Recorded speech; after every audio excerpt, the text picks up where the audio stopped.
AI reading zone अध्याय 5 अपराजिता। नमस्कार दोस्तों, स्वागत है आपका एआई रीडिंग जोन पर।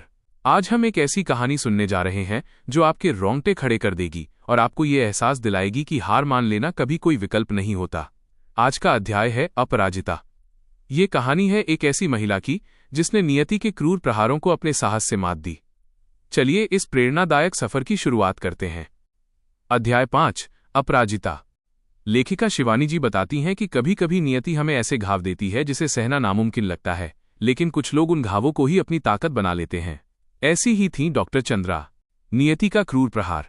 मात्र 1.5 साल की उम्र में एक छोटी सी लापरवाही और पोलियो के हमले ने चंद्रा के शरीर के निचले हिस्से को पूरी तरह बेजान कर दिया।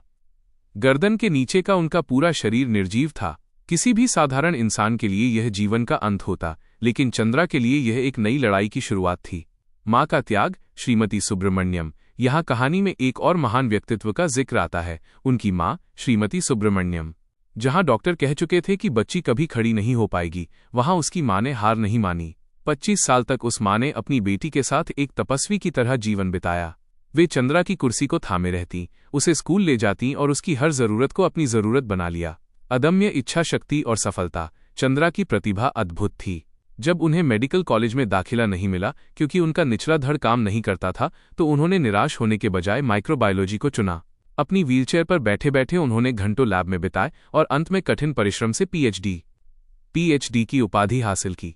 बहुमुखी प्रतिभा। डॉक्टर चंद्रा केवल पढ़ाई में ही नहीं बल्कि संगीत और कढ़ाई बुनाई में भी माहिर थीं। उन्होंने कभी ये महसूस नहीं होने दिया कि वे अपाहिज हैं। उनके चेहरे पर हमेशा एक शांत मुस्कान रहती थी। लेखिका जब उनसे मिली तो वे हैरान रह गईं कि एक महिला जिसके पास चलने की शक्ति नहीं है, वो दूसरों को जीवन जीने की शक्ति दे रही थी। निष्कर्ष। इसीलिए इस पाठ का नाम रखा गया अपराजिता, यानी वो जिसे कभी जीता या हराया न जा सके। ये कहानी हमें सिखाती है कि बाधाएं हमारे शरीर में नहीं, हमारे मन में होती हैं।